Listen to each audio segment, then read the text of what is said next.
Hi, this is Mato. Welcome to my online chess lecture. In this video I will show you a game between Dzagnidze and Polina Shuvalova. This is a game from the FIDE World Cup 2021. Dzagnidze had white pieces and she started with knight to f3. Shuvalova played knight to f6, g3, d5, bishop to g2, e6, castling, bishop to e7, d3. Is this going to be the Reti or the King's Indian attack? Shuvalova castled kingside 2, knight from b to d2, a5, e4, a4, e5, attacking the knight and gaining the space on the board. Knight from f to d7, a3, c5, expanding on the queen's side, c4, knight to c6, rook to e1, rook to e8. White to move, what would you do? Perhaps queen to e2 comes to mind.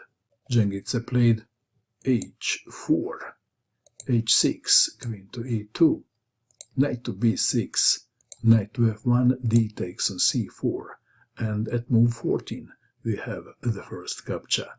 D takes on c4, knight to d4 attacking the queen, and what else but to capture the knight takes on d4, queen takes on d4, threatening queen takes pawn on c4.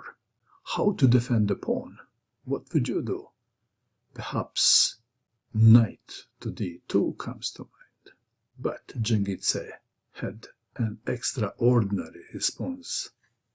Are you ready to see the move? The move is bishop takes pawn on h6. Kaboom! Black to move. After thinking long and hard, Shuvalova developed the bishop. Let's take it back.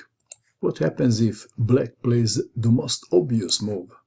Then one line goes like this.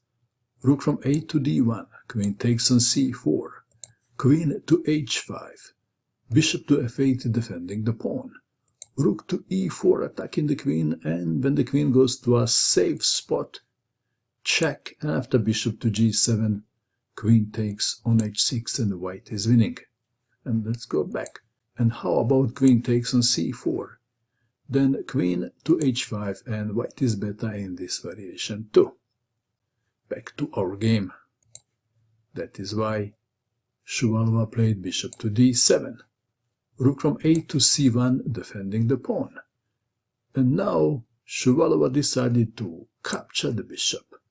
White a move. Should white play queen to h5? Bishop takes pawn on b7 or something else? What would you do?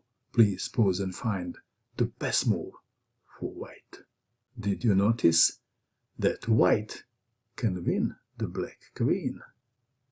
And the move is rook from e to d1. The black queen is dressed up and she has nowhere to go. f5, rook takes queen, c takes on d4, rook to d1, bishop to c5. This is just an attempt to prolong the game.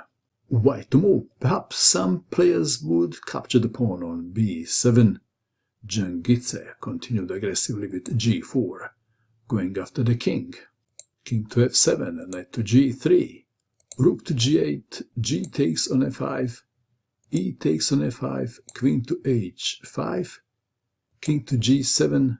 Well, white can take the pawn on f5. Instead, Dzagnidze played e6, sacrificing the pawn. Bishop takes on e6, knight takes on f5, and in this position, played with the black pieces, Shuvalova resigned. For the entertainment purpose, I will show you just one line. Bishop takes on f5, queen takes on f5. The black king is too exposed, and the black pieces are loose. One line goes like this. Bishop to e7, rook to d4, rook from a to f8, rook to g4 check, king to h8, rook takes rook check, rook takes rook, queen to e6, rook to g7, queen takes on b6. And I guess we can stop here. What a brilliant game by Dzagnidze. What do you think of this game? And that is all. I hope that you enjoyed watching this video. I wish you good luck with your chess, and bye for now.